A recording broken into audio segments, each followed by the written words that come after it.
Bom, vamos dar continuação aí às propriedades das operações que estávamos falando no primeiro vídeo, tudo bem?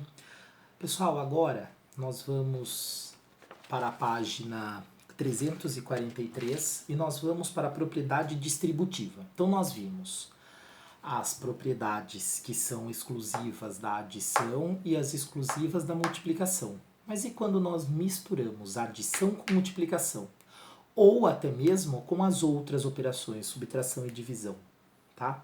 O nome dessa nova propriedade vai ser distributiva. É uma das propriedades mais importantes para vocês aí, até para o estudo da álgebra, que nós começaremos na apostila 3.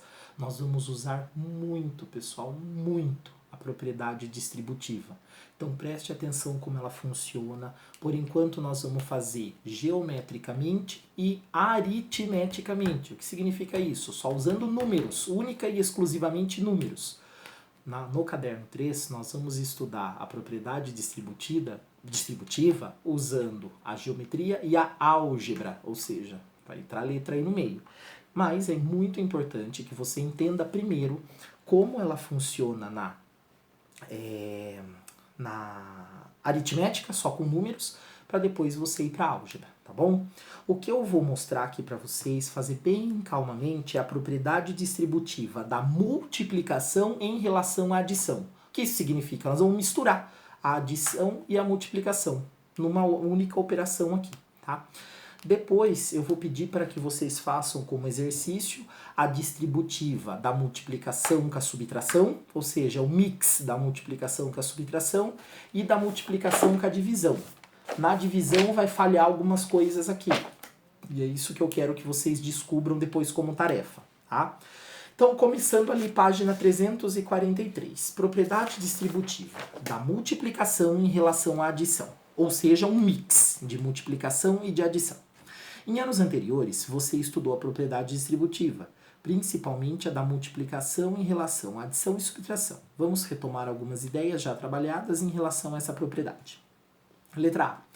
A professora do 7º ano deu a folha quadriculada para cada aluno e pediu-lhes que representassem uma configuração retangular a multiplicação 6 vezes 5, de 3 maneiras distintas, usando 2 cores diferentes.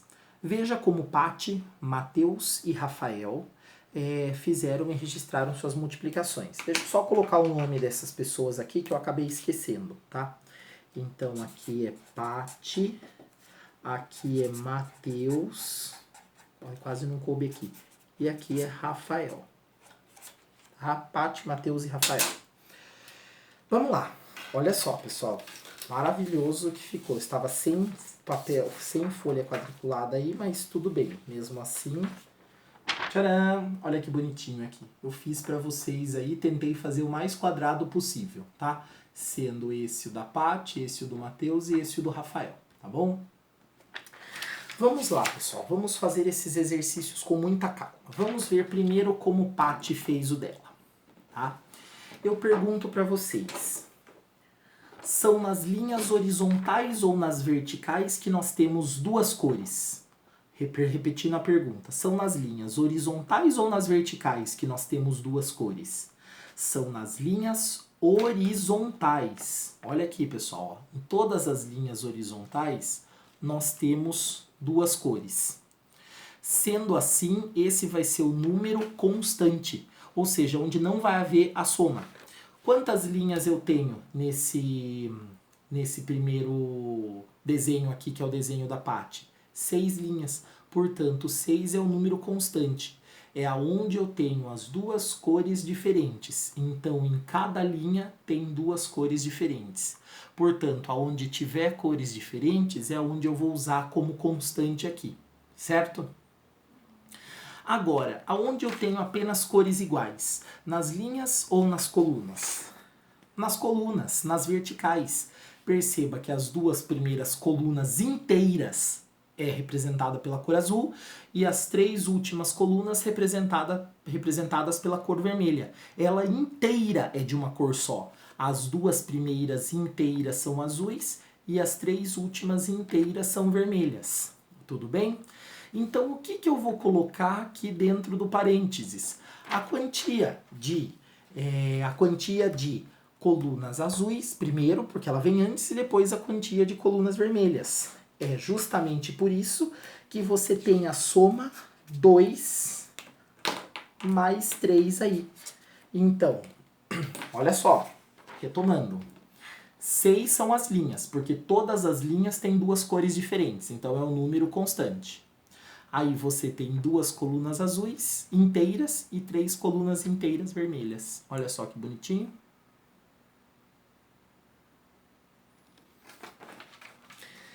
Mateus, muito similar ao da letra B. Da letra B não, perdão, da Paty. Muito similar ao da Paty, tá?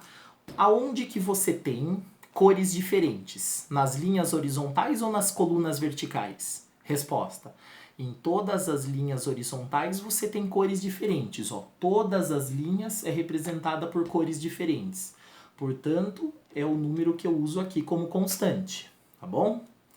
E agora, são nas linhas horizontais ou nas colunas verticais que nós temos cores iguais? Nas colunas verticais. Por quê? Porque eu tenho 3 colunas inteiras azuis e 2 colunas inteiras vermelhas. Então, o que eu vou colocar aqui na soma? 3 azuis, 2 vermelhas. Representando até por canetas diferentes, 3 azuis, 2 vermelhas. Portanto, fica assim. Pessoal, olha que belezinha. Tá. Agora, vamos lá. O que vai acontecer de diferente que o Rafael fez aqui? Aonde que eu tenho cores diferentes? Nas colunas ou nas linhas? Resposta: nas colunas. Perceba que em todas as colunas verticais eu tenho cores diferentes. E em todas as linhas eu tenho cores iguais. Perceba o que eu escrevi aqui embaixo. Sempre é o número da horizontal vezes o da vertical, ou seja, as linhas horizontais multiplicado pelas linhas verticais. Certo? Horizontal vezes vertical. Portanto, tá? Quantas colunas? Ó, o segundo número é a constante. Quantas colunas eu tenho aqui? 5 colunas, ó, 5 colunas de 2 cores diferentes. Eu tenho 3 linhas inteiras azuis e 3 linhas inteiras vermelhas. Então, ficará assim: 3 linhas azuis, 3 linhas vermelhas. Fica assim, ó, a resposta desse exercício. Depois disso, pessoal, tentem completar aí o que ele fala no exercício aí letrado. Escreva o procedimento utilizado por eles. Todos chegam ao mesmo resultado, tá? Depois vocês tentam resolver isso daí. Claro que já está feito aqui. Basta você assistir esse vídeo com bastante calma, com bastante atenção que você vai conseguir. Até porque eu já dei todas as explicações, já mostrei um por um, tá bom? Agora, tá. Onde vai entrar a propriedade distributiva, que é a parte mais importante que eu tenho aqui? É isso aqui, pessoal. Ó, eu tenho uma adição e uma multiplicação. O que eu vou fazer? Esse 6 ele vai multiplicar tanto pelo 2 quanto pelo 3. E essas duas multiplicações vão ser somadas. Então, olha como é que vai ficar. Vai ficar assim, ó. 6 multiplicado pelo 2, 6 multiplicado pelo 3. Ele fica assim, ó. Segue as flechinhas aqui, ó. 6 vezes 2, 6 vezes 3. Olha o que vai acontecer. 6 vezes 2 somado com 6 vezes 3. Olha só, passo a passo. 6 vezes 2 mais 6 vezes 3. Agora você põe os resultados. 6 vezes 2, 12. 6 vezes 3, 18.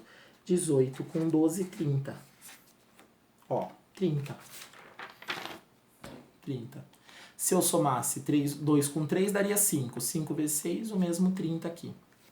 Olha só como fica o sentido da flechinha. Tá bom? O que vai acontecer na letra B? Mesma coisa. Só que vai ficar 6 vezes 3 mais 6 vezes 2. Ou seja, 6 vezes 3, 18, 6 vezes 2, 12, o que significa também 30. Olha só, passo a passo, item B. E o item C, olha a flechinha, vai ficar lado contrário aqui. Olha só, perceba aqui, ó, a flechinha agora vem da direita para a esquerda. Olha como vai ficar a flechinha do item C, do terceiro aí do Rafael. Então vai ficar assim, 3 vezes 5 mais 3 vezes 5. Isso vai ser 15 com 15, que é igual a 30 também. Todos chegarão ao mesmo resultado, todos chegarão a 30. Olha só.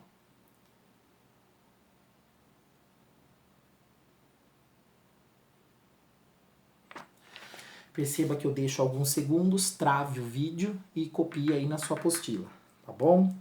Então, essa daí é a chamada propriedade distributiva, é onde você tem uma constante e uma operação dentro de um parênteses. Nesse caso, é a adição que está entre parênteses e a constante ela está multiplicando fora. Então, você pode multiplicar essa constante pelos dois números do parênteses, pegar esses dois resultados e somar. Tá? Essa é a propriedade distributiva da multiplicação em relação à adição. Nas próximas páginas, você vai tentar fazer a mesma coisa com a subtração. Vou dar um spoiler, vai dar certo. Tá? Então você vai ter uma subtração dentro dos parênteses, não vai precisar fazer a parte geométrica, tá? Só fazer essa parte de números aqui, igual eu fiz aqui embaixo, tá? Na página 344. Então é da subtração em relação à multiplicação. Você vai tentar fazer, vai dar certo, fique tranquilo, tá? Só que você vai multiplicar a constante pelos números que estão entre os parênteses e subtrair os resultados, ponto final. E na página 345 é a propriedade distributiva da divisão em relação à adição e subtração, ou seja, não é nem uma multiplicação, é divisão em relação à adição e subtração ao mesmo tempo. Vai ter um parênteses com adição e subtração, tá? E vai ter constante. Você vai ver que em alguns casos vai dar certo. Quando, vou dar um spoiler para vocês, quando a constante estiver na esquerda, ou seja, quando a constante for o dividendo, não vai dar certo. E a soma ou a subtração for divisor, não dá certo. Agora, quando a constante estiver na direita, ou seja, quando a constante for divisor, dá certo. Mesmo que tenha adição ou subtração no dividendo, dá certo, tá? Então tentem fazer, tá? Agora como lição de casa para vocês, tá? Prestem bem atenção. Página 342, exercício 1. Só para você fazer soma e subtração, só, simples. 342, exercício 1. Página 343, exercício 2, que está lá em cima, tá? Exercício 2, e completar aqui, ó, já está explicado aqui. Depois, página 344 inteira, tudo bem? Que é os itens B e C do exercício anterior, e a subtração aqui. E depois a página 345, apenas exercícios 1 e 2. A partir daqui fica para a próxima semana. Bom, valeu, obrigado, beijos.